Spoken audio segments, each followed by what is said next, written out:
Magandang gabi sa lahat. Ano daw connection ng airplane mode sa laro? Malaking connection yan mga idol. Dako kayo nagkalabutan din ano. Alam nyo kung bakit. Dahil magbo-boost yung signal mo, yung data mo. Tulad na mag-lag kayo. Ibig sabihin, palakasin yung signal niya. Yun ang purpose ko doon. Mga pinagbabawal na technique at iba pang yung maraming nag-comment. So hindi na siya pangsyonado dahil nag-update na sila. Kung namalayan niyo mga idol, diba may button doon sa may gilid ng auto spin. Maulan dito mga idol. Sa may gilid ng auto spin, tatlo na yata yung speed nila instead na isa lang, diba? At pangatlo yung primerong speed, so dinagdagan ng dalawa. Yun ang update nila, diba? So malamang hindi na yun papangsyon dahil pinag-try ko na at natalo ako. Ayan. So advice ko lang sa naglalaro, no, huwag kayo masyado maglaro ng sa Bisaya pa, ayaw mo palabi. Kaya ano, bakit? Maraming nasisirang buhay dyan sa nilubusan mo. So diskarte natin is diskarte. So sa akin is nagkasin lang ako ng 100. Pag manalo, okay tayo. Pag matalo, isip mo yan yung magdadala ng mga kasimpa kasi manalo tayo. Huwag ganyan. Pag matalo kayo, kailangan may limit ka. Huwag kayong maglaro ng maglaro dahil hindi pinupunit, hindi pinupulot yung tira. Pinagtatrabawan natin yan ng patas. Pinahirapan natin yan para magkatira tayo. Pasensya na kayo, medyo maingay yung ulan. Pinagpuyatan natin yung pera. So, sana maraming nanonood nito dahil sa scatter maraming ng buhay na nasisin. So, pwede naman maglaro tayo, pero na meron tayong limit. Limit lang tayo ng kahit 100 lang. So pag nanalo, okay ka. Kailangan mo yung meter na yung health flat talaga idol. Malaking bagay na mag-guide sa iyo. So, try mo laruin nga naka-green. Iwan ko sa iyo kung mananalo ba kayo na malaki. May tsamba ba sa green? Wala. Mas malalaking tsamba na sa red color. Nasa red talaga. Experience ko na yan. So, ingay. Napakabadyat ang kaulan.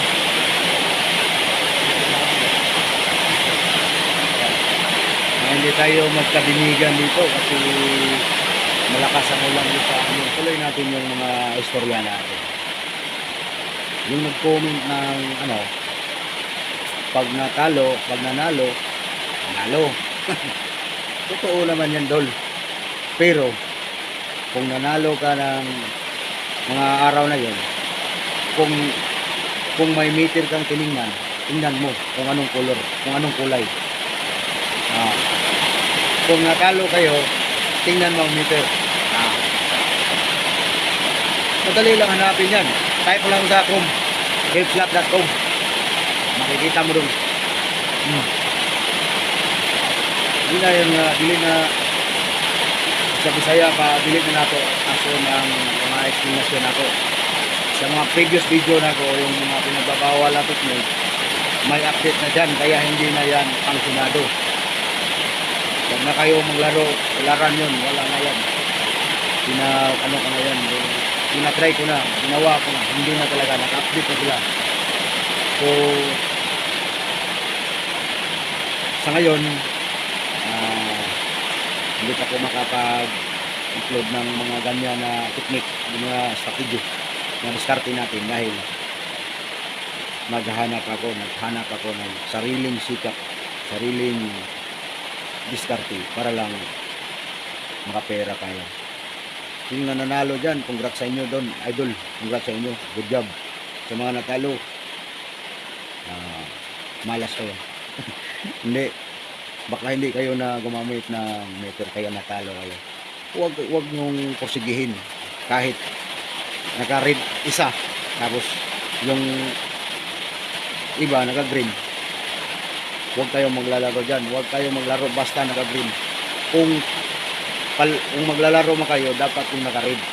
Hahanapin mo yung bit na namimigay. Sa akin, simula is 50 centavos. Pag nagbigay ulit, 1 piso, 2 piso. Pag nanalo, pangat ng pangat. So, kung last bit ninyo, last bit mo ay natalo kayo, tulad sa akin. Kung nag-bit ko ng last bit is 5 pesos. So, may scatter siya. Nag-scatter, tapos binigyan lang ako ng maliit. Hindi na yan masaya. Hindi tayo masaya dyan, di ba? So, baba kayo, baba. Ganyan lang sa akin noon. Nung mga strategy na yan. Pero ngayon, hindi na yan. Hindi na obra. Ginawa ko na. Hindi na talaga obra. So, sana yung naglalaro, meter lang talaga yung tingnan nyo, meter. Pag nag-green siya, saka ka maglaro. Hindi ka maglaro pag naka-green siya. Pero naka-red siya, doon ka maglaro. Pili ka lang doon kung ano ang bit mo. Mula 50 na taas. Kasi, minsan, hindi sila namimigay sa malakihang bit. Hindi natin hawak yung makina. Hindi natin hawak yung yung spin. Namimigay sila sa 50 centavos. Naka-red na yan. Pero, sulit naman. Malaki yung bigay. Yan. Paano yung malaki ang bit tapos maliit naman yung bigay?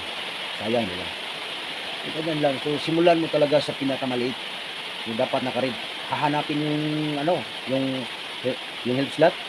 Yun, yung guide. Doon na kayo sa Chrome. Kailangan dalawang cellphone mo. Doon sa Chrome. Help slot. Yan. Hanapin mo lang doon. Type mo lang. Tapos, pag naka-green talaga, huwag kayong maglaro. Nakatalo lang kayo. Mag-scatter naman yan. Bibigyan naman yan. Pero, maliit.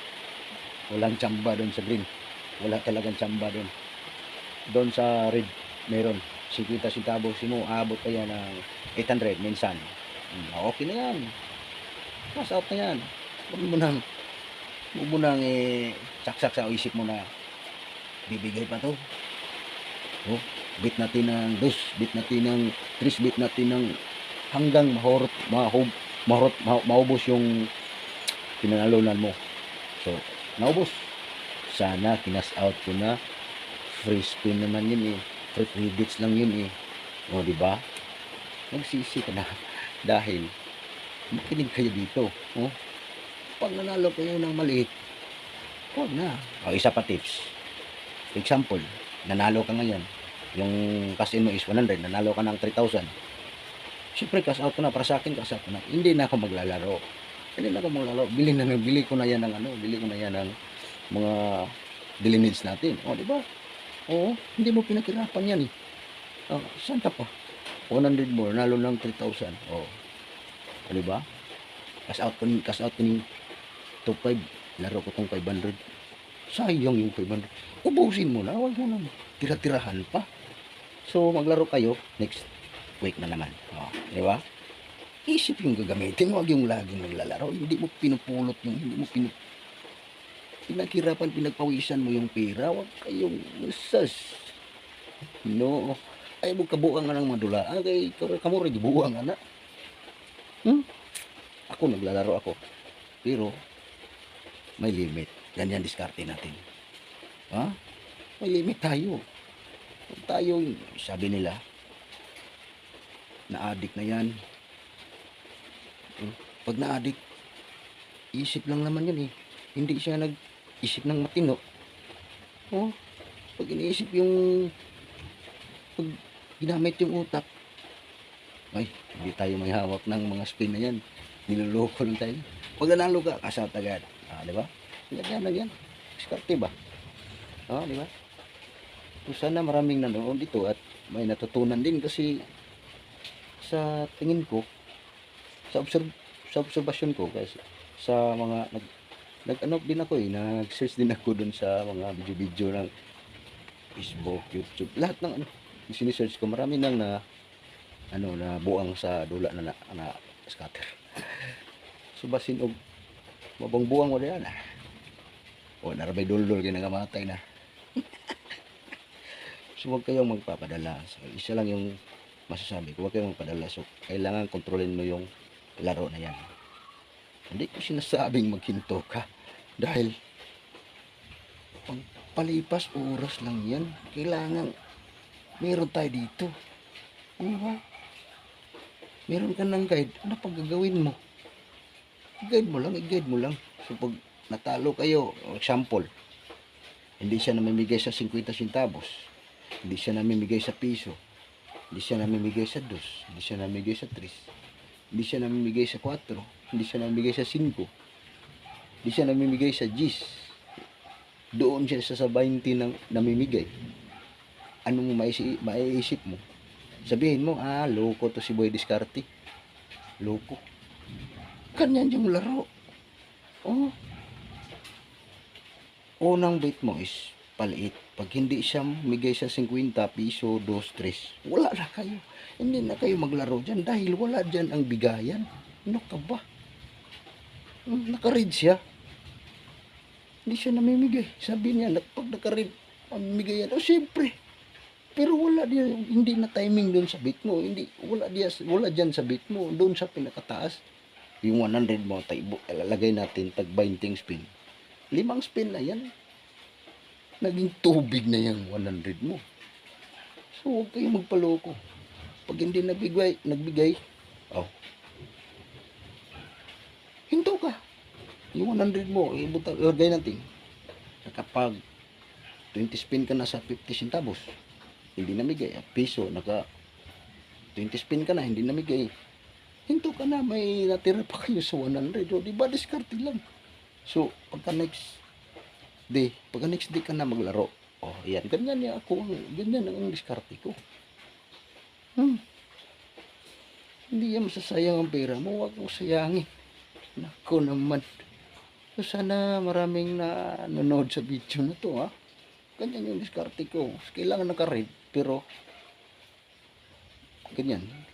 Pag hindi namigay sa maliit na bait, huwag na kayo tuloy. Dahil doon sa taas yan. Oh.